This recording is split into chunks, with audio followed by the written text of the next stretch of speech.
তিতা সত্য কথা হচ্ছেই যে মানুষ এটা খুব সহজে পেয়ে যায়, এটার মূল্যায়ন সে করতে চায় না। আর যেটা যেটা সে পায় নাই, যোগ্য ছিল না তার, তবুও সে এটার প্রতি মায়া কমাতে পারে না।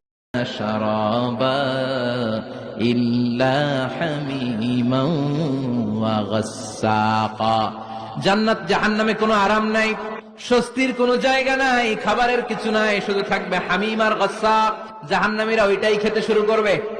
গিসলিন নামক এক ধরনের পূজের খাবার জাহান্নামীদের হাতে দেয়া হবে, জাহান্নামীরা ওইটাই খেতে শুরু করবে। পোড়া তেল দেয়া হবে, ওইটাই জাহান্নামীরা খেতে শুরু করবে। পোড়া তেল দেয়া হবে, জাহান্নামীরা ওই পোড়া তেল খেতে শুরু করবে তৃষ্ণার চোটে। শুনতেছেন? পোড়া তেল নিয়ে খাওয়া শুরু করলে গালের গোশতগুলো ঝলসে ঝলসে পোড়া তেলের মধ্যে পড়ে যাবে। তৃষ্ণার চোটে ওইটাই খাওয়া শুরু করে দিবে। গলার নিচ দিয়ে যেখান দিয়েই যাবে ভেঙে চুরে ছিঁড়ে পুরো দেহটা খান খান হয়ে যাবে। চিল্লায় পড়েন নাউযুবিল্লাহ। ঠিক ওই মুহূর্তে আল্লাহ তাআলা একটা লাইভ প্রোগ্রাম করবেন, লাইভ সরাসরি সম্প্রচারের প্রোগ্রাম।